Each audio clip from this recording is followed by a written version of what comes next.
शक्ती तू, स्त्री शक्ती तू, तुलाच देवी म्हणती.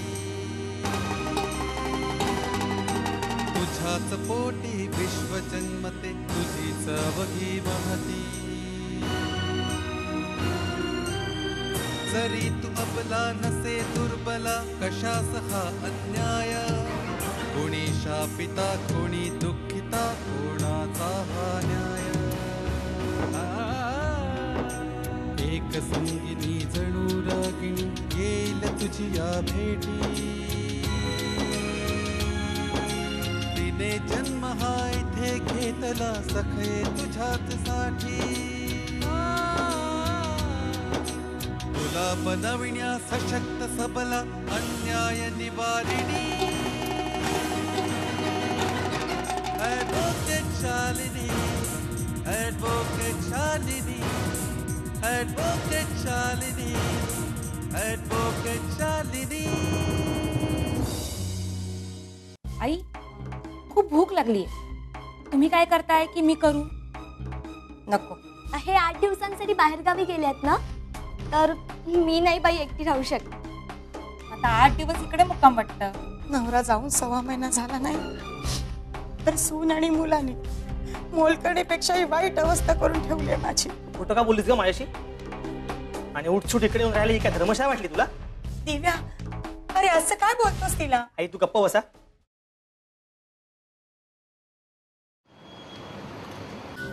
नमस्कार. ही माझी मैत्रीण थोडी अडचणीत आहे. त्यांची अडचण काय आहे ती त्यांनाच सांगू दे का? चालेल, सांग. घाबरण्याचं काही एक कारण नाही, सांग त्यांना. माझं नाव नीता. लग्न झालंय माझं. माझ्या माहेरी आई, भाऊ आणि वहिनी असते. वडील 2 महिन्यापूर्वीच गेले. वडिलांचं दुकान आहे, ते सध्या भाऊ सांभाळतो. वडील गेल्यानंतर आणि लग्न झाल्यावर भाऊ खूपच बदलले. सध्या मी पण आईजवळ आले आणि भाऊ आम्हा दोघींना खूप त्रास देतो. आम्हाला राहायला एक छोटीशी खोली दिली आहे. हिने सांगितलं की बाबांच्या संपत्तीवर आम्हा दोघांचाही समान अधिकार आहे. निदान आईला तरी तिचा हक्क मिळावा, अशी माझी इच्छा आहे. तुम्ही याविषयी आपल्या भावाशी बोललात का? हो, कालच. मग काय म्हणणं आहे त्यांचं? काल आम्ही दोघी त्याला भेटलो. देव्या, बाबांच्या संपूर्ण संपत्तीवर आपला समान अधिकार आहे, हे मान्य आहे ना तुला? कोणी सांगितलं तुला? हा? आणि तुझा काय संबंध? बाबा नंतर या घराचा करता मी आहे, त्यामुळे हे घर माझं आहे. आणि तसंही आईला वेगळी रूम राहायला दिलेलीच आहे. मी जे खातो तेच ती तिला खायला घालतो. अजून काय करायला पाहिजे मी? जरा लोकांकडे बघा. आईचं जेवढं करतो ना तेवढं कोणीच करत नाही आजकाल. म्हणजे हे तुला मान्य नाहीये? नाही. आणि आई, तू जर शहाणी असशील ना ती हिच्या नादी लागू नकोस. रस्त्यावर यायची वेळ येईल तुझ्यावर. रस्त्यावर का आणेल? एवढं मोठं घर असताना बऱ्या बोलाने ऐकलास तर ठीक, नाहीतर काय? नाहीतर आईसाठी मी पुढची कारवाई करायलाही मागे पुढे पाहणार नाही. मी तुम्हाला सांगितलं होतं ना, दोघी नाही हकलून द्या म्हणून, पण नाही ऐकलं. आता बघा कसा जोर वाढलाय ते. दोघींनी पण लक्षात ठेवा, खूप ऐकून घेतलं आज तुमचं. तर जर जरा जरी आवाज काढलात ना, रस्त्यावर राहायची तयारी ठेवा. संपत्तीच्या बाबतीत माणसांची अशीच प्रतिक्रिया असते. मला सांगा मॅडम, ही सांगते तसं आईला तिचा हिस्सा मिळेल? हो, नक्की मिळेल. आणि त्यांनाच नाही, तुम्हाला सुद्धा मिळेल. पण तो तर तयारच होत नाहीये. होईल, झालंच पाहिजे, नाहीतर शिक्षा भोगावी लागेल त्यांना, कारण हा गुन्हा आहे. मग आता आपल्याला काय करावं लागेल? त्यांच्या विरुद्ध आपल्याला केस फाईल करावी लागेल. ऑफकोर्स, तुमची तयारी आहे ना? हो. माझी आणि आईची सुद्धा. गुड. मग मी आता पुढच्या तयारीला लागते. ओके.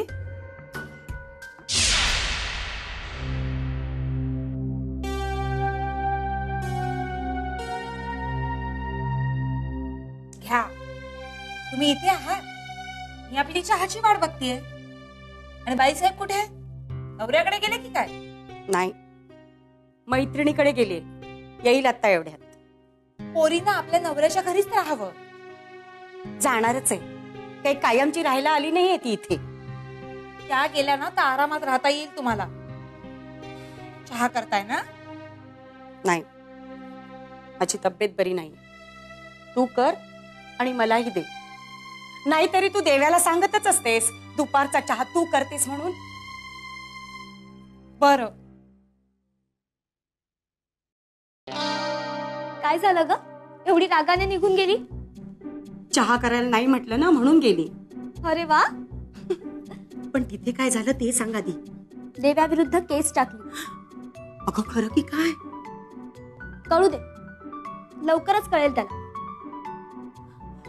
अगं पण होईल ना सगळं नीट? नाहीतर रस्त्यावर यायची वेळ येईल आपल्यावर. आई, आपल्या बाजूने जी वकिलीणबाई केस लढते ना, ती आजवर कधीच हरलेली नाही. तू काळजी करू नकोस, सगळं नीट होईल.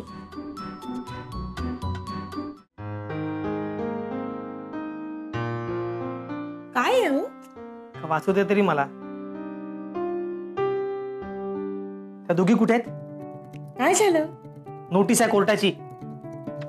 आपल्या विरुद्ध केस टाकल्या त्याने. तुमची ही हिंमत? नाहीतर काय, त्यांना बोलव आधी. बघतोच त्यांना बरोबर.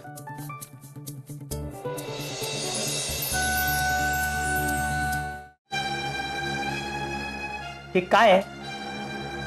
वाचलंस ना तू? तुमची एवढी हिंमत? माझंच खाऊन माझ्यावरतीच उलटताय? ही हिंमत तुझ्यामुळेच करावी लागली. मी फक्त आईचाच हिस्सा मागत होते रे. पण आता तुला आम्हा दोघींचाही हिस्सा द्यावा लागेल. स्वप्न बघा, स्वप्न. एक फूट जागा तर दूरची गोष्ट, एक पैसा तरी देतो का ते बघा. मला कोर्टाची भीती दाखवताय? दिवसभर दुकानात बसून हजारो माणसांना चंदन लावतो मी आणि तुम्ही मलाच उगारणार? चला, खूप गई केली आजपर्यंत तुमची. आपापली सामान बांधा आणि निघा इकडून. अरे पण आई, तू तर काही बोलूच नकोस. तरी सांगितलं होतं हिच्या नादी लागू नकोस, रस्त्यावर आणेल तुला. बोललो होतो ना? पण नाही. आता भोग आपल्या कर्माची फळं. बघताय काय? निघायचं बघायचं, नाहीतर हकलवून द्यायची व्यवस्था करीन मी. जा, सामान आण त्यांचं.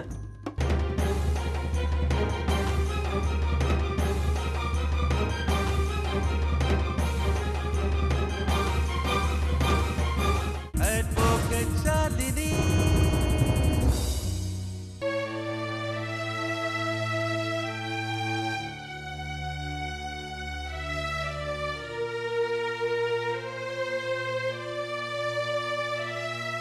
ज्याची भीती होती ना तेच झालं शेवटी.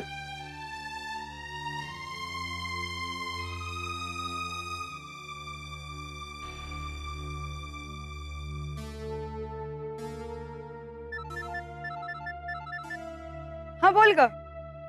बोलण्यासारखं काही राहिलंच नाहीये. म्हणजे अगं काय झालंय काय? अगं, आम्हा दोघांनाही घराबाहेर काढलंय त्यांनी. काय? वाटलंच होतं मला हा हेच करणार आहे. आता काय करावं हा प्रश्न पडलाय.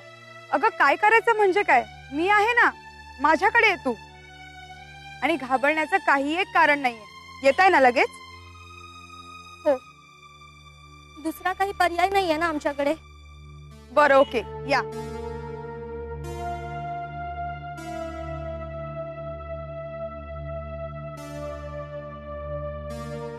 खरं म्हणजे तिच्यामुळेच आपण या लफड्यात अडकलोय. अगं पण हे सगळं आपल्या चांगल्यासाठीच होतं ना. अगं पण मग आता काय करायचं? तिने आपल्याला तिच्याकडे बोलवलंय. जाऊया.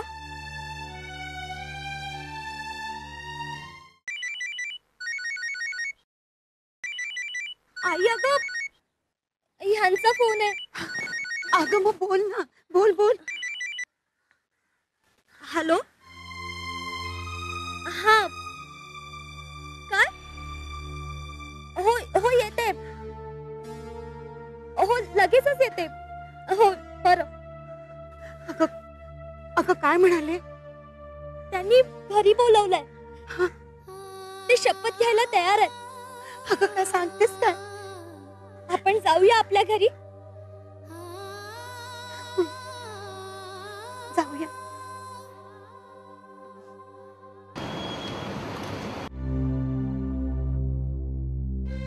काय ग, येणार आहेत ना त्या दोघी? खूप उशीर झाला. म्हणजे काय? बरं पुढे काय झालं, काही कळलं? नाही, जसं त्याला नोटीस बद्दल कळलं तो खूप संतापला आणि त्याने त्या दोघींना घराबाहेरही काढलं. ते तर साहजिकच आहे. आई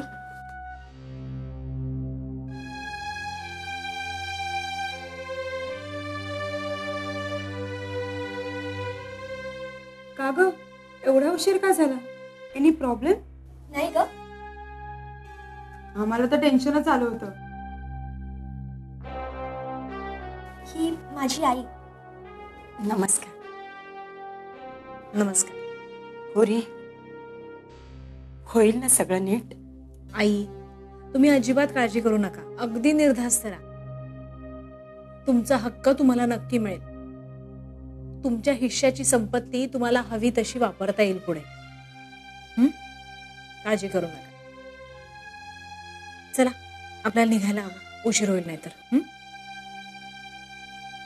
चला.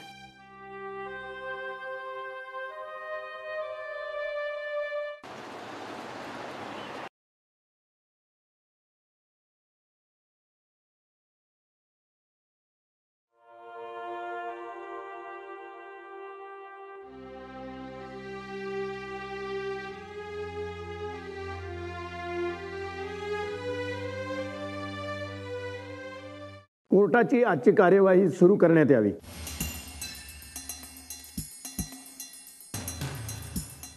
मिलॉर्ड, माझी अशील अनुसया पाटील आणि नीता तेरे देसाई. अनुसया पाटील यांचे पती अर्थातच नीता तेरे देसाई यांचे वडील गंगाधर पाटील यांचे निधन झाल्यावर अगदी 2-3 महिन्यातच त्यांचे चिरंजीव म्हणजेच देवेंद्र पाटील यांनी त्यांच्या पूर्ण संपत्तीवर स्वतःचा अधिकार सांगण्याचा प्रयत्न केला.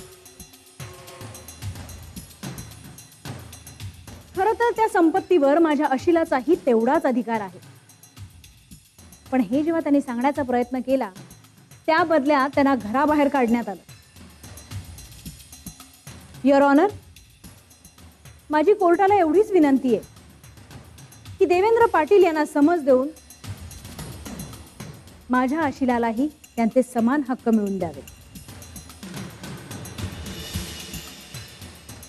That's all your honour. प्रतिपक्षाच्या वकिलांचं काय म्हणणं आहे? Yes your honour. My lord, माझा अशील देवेंद्र पाटील याच्यावर हा आरोप निष्कारण लावण्यात आलेला आहे. यांच्या अशिलाचं मुळे वागणंच असं होतं की माझ्या आरोपीला तसं वागावं लागलं. बाकी गोष्टी कोर्टात सिद्ध करायच्या त्या प्रयत्न करतील तेव्हा आपण पाहू. ॲडव्होकेट शालिनी, तुम्ही आपली पुढील कारवाई सुरू करू शकता. Thank you milord. सर्वप्रथम मला माझी अशील अनुसया पाटील यांचं निवेदन कोर्टासमोर मांडायचं. परवानगी आहे. ॲडव्होकेट शालिनी.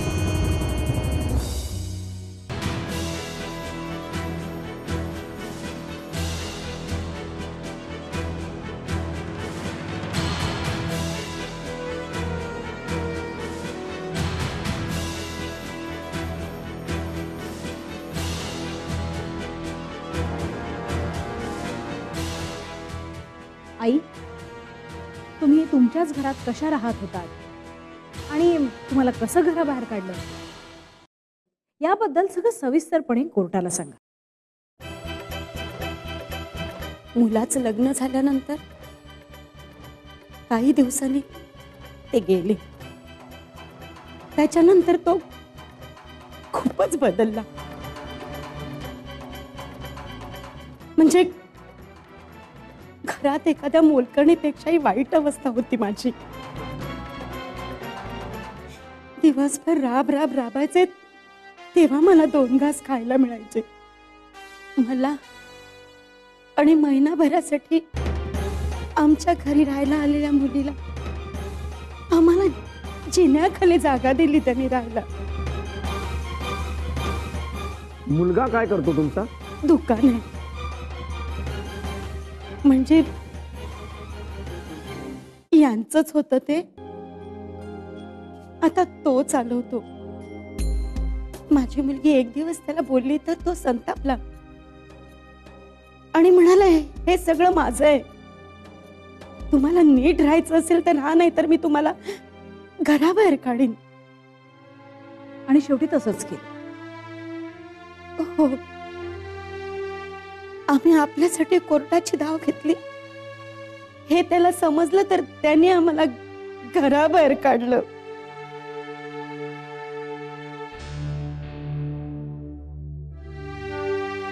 मिलॉर्ड, प्रतिपक्षाच्या वकिलांना जर काही विचारायचं असेल तर प्लीज. विचारायचं आहे? Yes sir. आई मला एक सांगा, तुमची मुलगी सासरी न राहता तुमच्याकडे का राहतो? Objection your honour. मुलीनी आपल्या सासरी किती दिवस राहावे आणि माहेरी किती दिवस राहावे याच्याशी याचा काय संबंध? Objection sustain. तुम्ही पुढला प्रश्न विचारा. Okay sir. तुमचा मुलगा जर नीट वागत होता मग घरात घडोघडी भांडण होण्याचं काय कारण? कोणी सांगितलं आम्ही रोज भांडत होतो म्हणून? अहो, साधं बोलायची सुद्धा हिंमत नव्हती आमची. म्हणजे मदतीला मुलगी आल्यानंतर झाली? नाही, पण तिची सुद्धा मोलकरणीसारखीच अवस्था झाली. घरातली कामं काय फक्त मोलकरणीच करतात? नाही, तसं नाही, पण सून जर मालकिणीसारखी नुसती बसूनच राहणार असेल तर. थँक्यू. तुम्ही जाऊ शकता.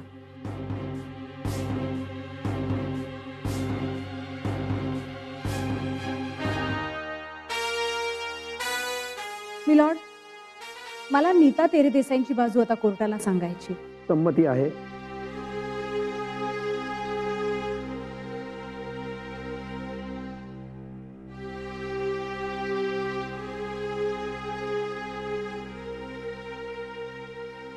नीता, तुमच्या भावाची वागणूक आपला अधिकार सांगितल्यावर कशी होती? खूपच वाईट. देव्या, बाबांच्या संपूर्ण संपत्तीवर आपला समान अधिकार आहे, हे मान्य आहे ना तुला? कोणी सांगितलं तुला? हा? आणि तुझा काय संबंध? मी तुम्हाला सांगितलं होतं ना, दोघी नाही हकलून द्या म्हणून, पण नाही ऐकलं. आता बघा कसा जोर वाढला आहे ते. दोघींनी पण लक्षात ठेवा, खूप ऐकून घेतलं आज तुमचं. तर जर जरा जरी आवाज काढलात ना तर रस्त्यावर राहायची तयारी ठेवा. ओके. प्रतिपक्षाला काही विचारायचं आहे? नो. मिलॉर्ड, मला देवेंद्रना काही प्रश्न विचारायचे. परवानगी आहे.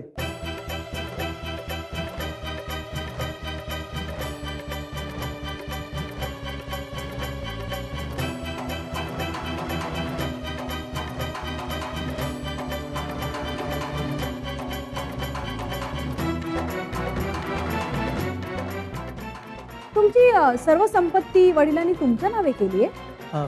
नाही, पण घराचा कर्ता मी आहे. नाही, पण ती जबाबदारी जर कर्ता म्हणून तुम्ही नीट पार पाडली असती तर आज ही वेळ आलीच नसती. पण वडिलांच्या प्रॉपर्टीवर फक्त मुलाचाच अधिकार असतो, त्यामुळे हे सगळं माझंच आहे. अच्छा, म्हणजे उद्या तुमच्या प्रॉपर्टीवर तुमच्या मुलाचा अधिकार राहील, तुमच्या बायकोचा नाही. चालेल ना मिलॉर्ड? मी माझ्या अशिलाची बाजू कोर्टासमोर मांडलेली आहे आणि मी मगाशीच विनंती केली होती की माझ्या अशिलाला त्यांचा हक्क परत मिळावा. That's all your honour.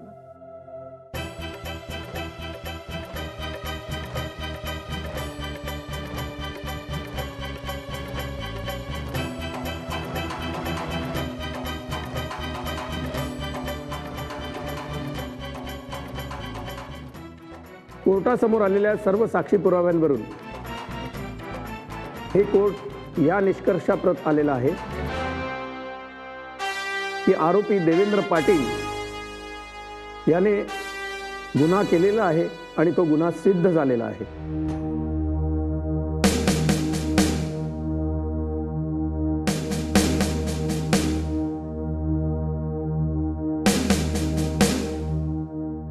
Thank you. या कथेत सदर महिलांना सिव्हिल प्रोसिजर कोडनुसार दिवाणी न्यायालयामध्ये पार्टिशनसाठी दावा दाखल करण्याचा अधिकार आहे. द स्पेसिफिक रिलीफ ऍक्ट कलम 5 व 6 नुसार सदर महिलांना विशिष्ट स्थावर मिळकतीचा ताबा मिळवण्यासाठी दावा करता येतो. तसेच protection of women from domestic violence act कलम 18 नुसार संरक्षणात्मक आदेश व कलम 19 नुसार निवासाबाबतचे आदेश मेहरबान कोर्टाकडे मागण्याचा अधिकार आहे.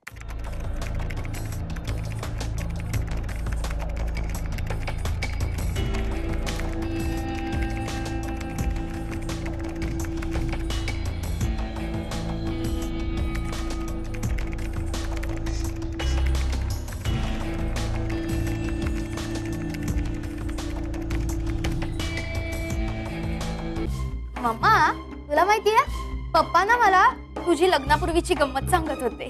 गंमत? कसली गंमत? आणि ती अक्षता माहितीये का ग? हा ती म्हणत होती की तू फिल्म मध्ये ट्राय कर, एखादी हिरोईन म्हणून तू नक्की शोभशील. मग कर ना ट्राय. काहीतरीच काय ग मम्मा, मजा येईल गो, कर ना. नुसतं सुंदर दिसतं म्हणून ऍक्टिंग नको काय यायला. हो. तुला आधी काय सांगायचं ते सांग. पप्पा, प्रियाने स्वतःचे अश्लील फोटो काढलेत